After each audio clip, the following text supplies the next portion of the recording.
ನಮಸ್ಕಾರ. ನಮಸ್ಕಾರ. ಬ್ರಹ್ಮಕಲಶೋತ್ಸವದ್ದು ಮತ್ತೆ ನಮ್ಮ ಮೂಡಪ್ಪ ಸೇವೆದು ಹೀಗಿರುವಾಗ ನಿಮಗೆ ಈ ಸಂವಿಧೆ ಮಾಡ್ಲಿಕ್ಕೆ ಅಷ್ಟು ಪ್ರೇರಣೆ ಹೇಗೆ ಬಂತು? ಅಂದ್ರೆ ಅದು ತುಂಬಾ ವಿಷಯ, ಅದಕ್ಕೆ ತಾಳ್ಮೆ ಬೇಕು. ಅದು ಹೇಗೆ ಬಂತು ನಿಮ್ಗೆ ಅಷ್ಟೊಂದು ಶಕ್ತಿ?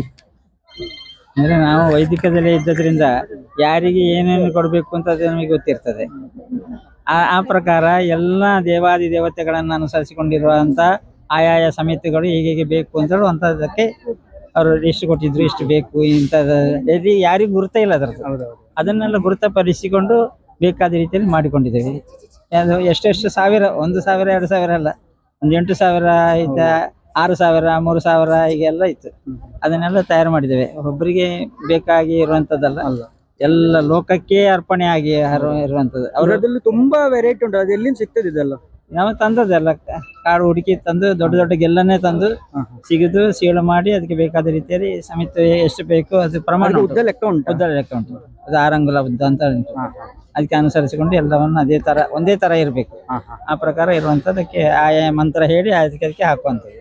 ಆಗ ಅವರು ಸಣ್ಣಷ್ಟಕ್ಕೆ ಇದು ಮಾಡ್ತಾರೆ. ಮತ್ತೆ ಈಗಿನ ಈ ವ್ಯವಸ್ಥೆ ನೋಡೋದು ನಿಮ್ಗೆ ಈಗ ತೋರ್ತಾ ಉಂಟು ಈಗ. ಅಂದ್ರೆ ನೀವು ಇಲ್ಲಿಯವರೇ? ನಾನಿದು 3ನೇ ಮೂಡಪ್ಪ ಸೇವೆ ನೋಡುದು. 64ರಲ್ಲಿ 62ರಲ್ಲಿ ಕೋಟಿ ನಾಮಾರ್ಚನೆ ಮೂಡಪ್ಪ ಸೇವೆ ಎಲ್ಲ ಇತ್ತು, ಅದಕ್ಕೆ ಭಾಗವಹಿಸಿದ್ದೇನೆ. 98ರಲ್ಲಿ ಇತ್ತು, ಇದು 3ನೇ ಸರ್ತಿ. ನಾನಿಲ್ಲಿ ಸಂಸ್ಕೃತ ಕಾಲೇಜಿನಲ್ಲಿದ್ದೆ, ನೀರ್ಚಾಲ್ ಮಹಾಜನ ಸಂಸ್ಕೃತ.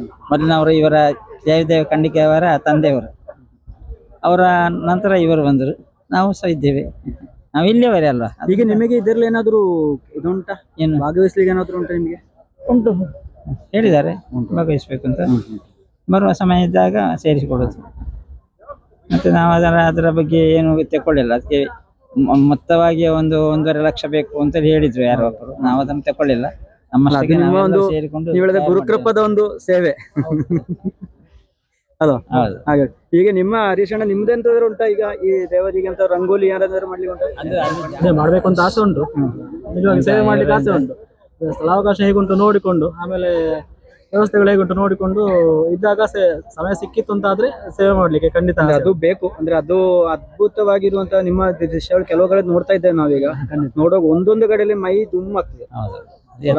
ಅದು ಆಗುವಂತದಲ್ಲ. ಯಾಕೆಂದ್ರೆ ನಿಮ್ಮ ದೇವಸ್ಥಾನದಲ್ಲೇ ಮಾಡಿದ ರಾಧಾಕೃಷ್ಣನ ಒಂದು ರಂಗೋಲಿ ಎಷ್ಟು ದೊಡ್ಡದಿತ್ತು.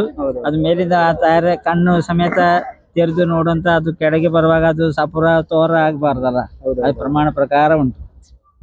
ಹಾಗೆ ನಿಮ್ಗೆ ಅದು ಸಹ ನಿಮ್ಗೆ ಮಾಡ್ಬೇಕು ಆ ಸೇವೆ. ಯಾಕಂದ್ರೆ ನಿಮ್ಗೆ ಸ್ಥಳ ಸಿಗ್ಬೋದು, ಇಲ್ಲಿ ಇಷ್ಟು ದೊಡ್ಡ ಜಾಗದಲ್ಲಿ ನಿಮ್ಗೆ ಸಿಗ್ತದೆ ಅದು ಮಾಡಿಸ್ಬೋದು. ಅಲ್ಲ, ಅವಕಾಶ ಸಿಕ್ಕಿತ್ತು ಆದ್ರೆ ಖಂಡಿತ ಮಾಡ್ತೇವೆ. ಸೇವೆ ಮಾಡ್ಲಿಕ್ಕೆ ಖಂಡಿತ ಆಸೆ ಉಂಟು. ಆಗ್ಲಿ, ಧನ್ಯವಾದ. ಧನ್ಯವಾದ. ನಮಸ್ತೆ. ನಮಸ್ಕಾರ. ಹೇಳಿ, ನಿಮ್ಮ ಒಂದು ನಮಗೆ ಕೇಶವ ಪುರೋಹಿತರು ಅಂದ್ರೆ ನಮ್ಮ ಸಮಾಜದಲ್ಲಿ ಒಂದು ಮುನ್ನಡೆಸುವಂತ ವೇದಿಕ ಸಂಸ್ಥೆಯನ್ನು ಒಂದು ಒಳ್ಳೆ ಶ್ರಮಬದ್ಧರು ಮತ್ತೆ ಇದೊಂದು ಸೇವೆ. ನನಗೇನು ಅಧ್ಯಕ್ಷ ಹೌದು, ಇದೊಂದು ತರುವ ವ್ಯವಸ್ಥೆಯಲ್ಲಿ ನಮಗೆ ಒಂದು ಅವಕಾಶ ಅಲ್ಲಿ ಸಿಕ್ಕಿದ್ದು ನಮ್ಮ ಭಾಗ್ಯ.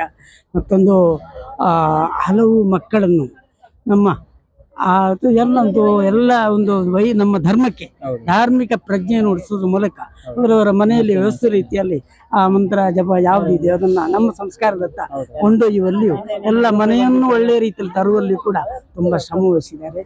ಅನೇಕ ಮಕ್ಕಳನ್ನು ಕೂಡ ಅವರು ತಯಾರಿ ಮಾಡಿದ್ದಾರೆ. ಅದು ನಮ್ಮ ಹಿರಿಯರು ಕೂಡ ಅದು ಕೂಡ ನಮಗೂ ಅದೊಂದು ಅದರೊಟ್ಟಿಗೆ ಸೇರಿಕೊಂಡು ಸೇವೆ ಮಾಡುವಂತ ಭಾಗ್ಯ. ನಾನು ಕಾಳಿಕಾ ಪರಮೇಶ್ವರಿ ದೇವಸ್ಥಾನ ಬಂಗ್ರಮಂಚೇಶ್ವರ ಪ್ರಕೃತ ನಾನು ಮುಕ್ತೇಶ್ವರನಾಗಿದ್ದೇನೆ. 1ನೇ 2ನೇ ಮುಕ್ತೇಶ್ವರಾಗಿ ಇದ್ದೇನೆ. ತಂದೆಯವರು ಕೂಡ ಹಾಗೆ. ತಂದೆಯವರ ಒಂದು ಇವರು ಹೇಳ್ತಾ ಇದ್ದಾರೆ, ನಮ್ಮನ್ನೆಲ್ಲ ಮುನ್ನಡೆಸಲಿಕ್ಕೆ ಅವರೇ ಒಂದು ನಮ್ಮ ಇದರಾಗಿ ಒಂದು ಪ್ರೇರಣೆ ಶಕ್ತಿಯಾಗಿದ್ದುಕೊಂಡು ಗುರುಕೃಪಾ ವೈದಿಕ ಶಿಕ್ಷಣ ಸಮಿತಿಯನ್ನು ತಡ್ಕೊಂಡು ಆ ತರಬೇತಿಯನ್ನು ಮಾಡಬೇಕು ಅಂತ ಪ್ರೇರಣೆ ಇವರು ಪದೇ ಪದೇ ಹೇಳ್ತಾ ಇದ್ದಾರೆ. ತಂದೆಯವರು ನಿಮ್ಮ ತಂದೆಯವರು ಮುಂದುವರಿಸಿದ್ದು ಅಂತ. ಹಾಗೆ ನಿಮ್ಮ ಸೇವೆ ನಮ್ಮ ಒಟ್ಟಿಗೆ ಬೇಕು ಎಂಬುದವರ ಆದ ಥರದಲ್ಲಿ ನಮ್ಮಿದಾದ ಕೈಲಾಸ ಸೇವೆ ಮಾಡ್ತಾ ಅದೇ ರೀತಿ ನಾನು ಶಿಕ್ಷಕ ಆಗಿದ್ದುಕೊಂಡು ಅದಕ್ಕೊಂದು ನಾವು ಕೂಡ ಅದೇ ಶಿಕ್ಷಕರಂದ್ರೆ ಗುರುಸ್ಥಾನ. ಮಕ್ಕಳೇ ಮುಂದಿನ ಜನಾಂಗವಾಗಿ. ಈಗಂದ್ರೆ ನೀವು ಹೇಳಿದಾಗೆ ಧಾರ್ಮಿಕವಾಗಿ ಜನರಿಗೆ ಮಕ್ಕಳಿಗೆ ಕೊಡ್ಲೇಬೇಕು, ವೈದಿಕವಾಗಿ ಧಾರ್ಮಿಕವಾಗಿ. ಈಗಿನ ಇದರಲ್ಲಿ ಹಲವು ಇದಕ್ಕೆ ಹೋಗೋದು ಸ್ವಲ್ಪ ಆದ್ರೂ ಅಲ್ವಾ, ಒಳ್ಳೆಯ ಬೇರೆ ಬೇರೆ ತಿಂತಾರೆ, ಒಳ್ಳೆಯ ಆಹಾರವನ್ನು ಸ್ವಲ್ಪ ಆದ್ರೂ ಕೊಡ್ಬೇಕಲ್ಲ. ಅದೇ ರೀತಿಯಲ್ಲಿ ಇದೊಂದು ಉತ್ತಮ ಆಹಾರವಾಗಿ, ಅದರಿಂದ ಶರೀರವರದ್ದು ಆಗ್ತದೆ ಅಂತ. ಈಗ ನಾನು ಹೇಳ್ತಾ ಇರೋದು, ಈಗ ಹೇಳಿದೆವು ಈಗೆಲ್ಲ ಹೇಗೆ ಚಪ್ಪಲಿ ಹಾಕಲ್ಲ, ಆದ್ರೆ ಇದೊಂದು ಔಷಧಿ ಆಗಿರುತ್ತದೆ. ಕಾಲು ಚಪ್ಪಲಿ ಇಲ್ಲದೆ ನಡೆದುಕೊಂಡು ಹೋಗುದು. ತುಂಬಾ ನಡೆಯುದು ಶಬರಿಮಲೆ ಸೀಸನ್. ಹೌದೌದು, ಅದನ್ನ ಹೇಳಿ ಆಯ್ತು. ಈಗ ಇವರೇ ನನ್ನನ್ನು ಕರ್ಕೊಂಡು ಹೋದವರು, ನಾವು ಕೂಡುದಿಲ್ಲ ಅಂತ ಹೇಳಿದವರು. ಕೊನೆ ಗಳಿಗೆಯಲ್ಲಿ ಪ್ರಾಯದಲ್ಲಿ ಆ ರೀತಿಯಲ್ಲಿ ಒಳ್ಳೆಯ ಮಾತುಗಳಿಸಿದಲ್ಲಿ ಮಕ್ಕಳು ಕೂಡ ಅದೇ ರಂಗದಲ್ಲಿ ಬೆಳೆದುಕೊಂಡು ಮುಂದುವರಿಸಿದ್ದಾರೆ. ಮತ್ತು ಇರುದು ಇವರ ಒಂದು ಅಭಿಲಾಷೆ ಉಂಟು. ಆ ಮಹಾಗಣಪತಿ ಮಕ್ಕಳ ಒಂದು ಮುಂದಕ್ಕೆ ಬರುವಂತ ಇದು ಉಂಟಲ್ಲ.